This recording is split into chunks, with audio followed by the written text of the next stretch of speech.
Bon, en fin de compte, on a présenté ici que des cas pratiques. Ça paraît complètement, uniquement en pratique et simplement des dressages, des trucs tout simples et mécaniques. Mais en réalité, il y a toute une théorie derrière, hein. Et je l'ai expliqué d'ailleurs. Moi, j'ai fait 40 ans d'éthologie. L'éthologie, qu'est-ce que c'est? C'est justement l'étude du comportement animal. Mais c'est intéressant de voir que ça peut s'appliquer à des cas concrets comme les animaux et la compréhension entre l'homme et l'animal. Alors, je suppose que Thierry, il a quelque chose à dire. Tu as lu mes bouquins, tu as appris pas mal de choses. J'ai lu pas mal de tes bouquins, puis effectivement, moi, l'éthologie, c'est quelque chose qui m'a toujours intéressé et qui m'a beaucoup apporté.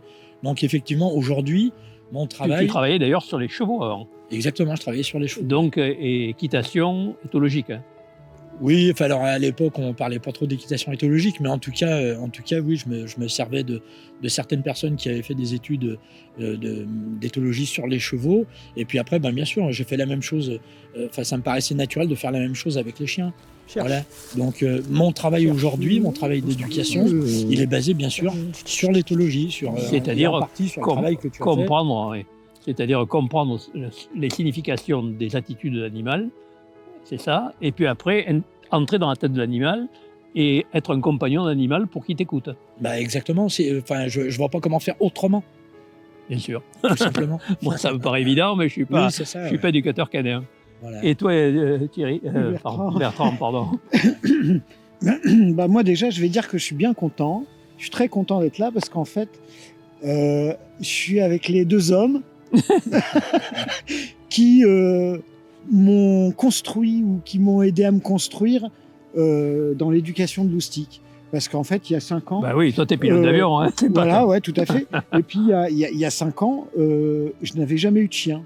C'est mon premier chien. Ah oui, c'est ton premier chien. C'est mon premier chien. Ouais. Et en fait, je me suis basé sur la pratique avec Thierry et sur la connaissance... La théorie avec toi. Et en fait... c'est Thierry qui m'avait dit mais lis les livres de Pierre Jouventin. Et en fait, je me suis énormément basé sur le livre Kamala, Louvre dans la famille, pour m'imprégner et essayer de faire de l'éducation par l'éthologie. Donc en réalité, on est en train de réinventer, entre guillemets, modestement, l'éthologie des loups et des chiens, parce qu'en réalité, il y a beaucoup de liens entre le loup et le chien. Et si on a inventé le chien, si l'homme, il y a 30 000 ans, s'est mis là, c'est parce qu'évidemment, c'est moins dangereux qu'un loup. Parce qu'un loup, vous avez vu les mâchoires de loustic, qui n'est pourtant pas un loup, eh bien, c'est super dangereux, c'est une machine à tuer. Et donc, en plus, c'est très agressif. Là, avec, évidemment, il n'y a pas de problème parce qu'ils t'entendent bien, mais si on n'arrive pas à le contrôler, un loup est dangereux. Donc, c'est pas étonnant qu'on ait eu besoin de transformer les loups en chiens. Par contre, c'était une aide formidable pour des chasseurs-cueilleurs, ce qu'on était à l'époque, parce que ça date de 30 000 ans. Et là, on n'était pas encore, c'est seulement il y a 10 000 ans qu'on se sédentarise, qu'on fait l'agriculture et l'élevage. Donc, en réalité, on a après inventé de nouvelles fonctions aux chiens. Mais au départ, c'était d'abord à la fois un compagnon, toujours, mais aussi un chasseur. Un chasseur qui aidait le chasseur à... Oui, tout à fait. Ouais. En fait, le chien à la base, quand il a été domestiqué, je présume, parce que... J'y étais pas. mais ça a toujours été un compagnon d'utilité. Il y a toujours eu une utilité, soit d'aller à la chasse, soit de prévenir le camp quand des étrangers arrivaient, etc., etc. Mais pas seulement d'utilité. C'est aussi un compagnon social. Bien sûr. Et c'est pour ça qu'en réalité, dans ce qu'on appelle le dressage et qu'on appelle maintenant l'éducation canine, c'est pas de la coercition. Et actuellement, le débat sur la dominance, il n'a pas lieu d'être, à mon avis, c'est un malentendu. Parce qu'en réalité, quand on est en bonne relation avec le chien ou avec le loup, eh bien, il essaye de nous faire plaisir parce qu'il nous considère comme dans la meute un compagnon. Et regardez, on a l'application pratique. Oui, bien sûr.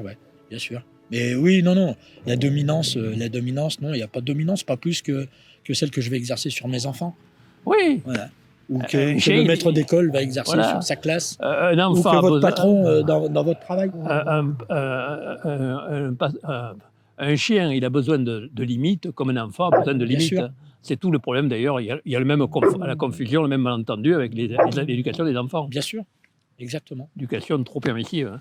C'est ça. Voilà, Les parents, il ne s'agit pas qu'ils battent leurs enfants, mais il s'agit quand même qu'ils leur fassent comprendre quand c'est bien, quand c'est mal. C'est eux qui sont les modèles. Mais après, bien sûr, battre, ça ne sert à rien. Hein. C'est sûr que c'est toujours contre-productif, hein, que ce soit un enfant ou un chien, quoi qu'il en soit, c'est toujours contre-productif.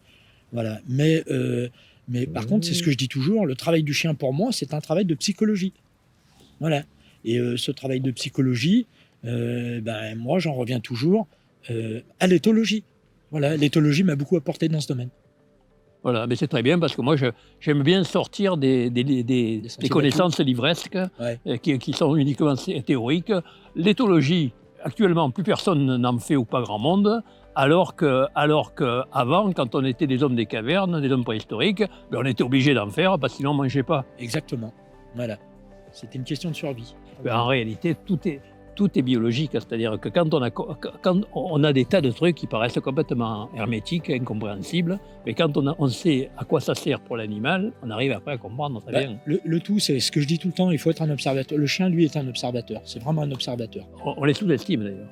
Parce qu'on croit être plus malin que les chiens, alors qu'en réalité, on est moins observateurs que les chiens. Oui, on a perdu ça, effectivement. Mais eux sont vraiment des observateurs. Un prédateur, de toute façon, c'est un bon observateur. Ben oui, par définition. Par définition. C'est pour ça que les hommes des préhistoriques et les loups, ils ont des points communs. Ils chassaient tous les deux en groupe, en équipe, donc en s'entendant, des gros animaux où il fallait avoir de la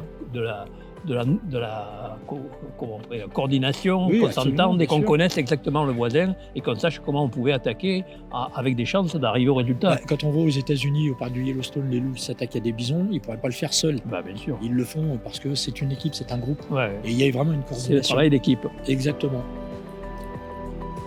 Câlin, bisous. Il m'a nettoyé. La douche est faite.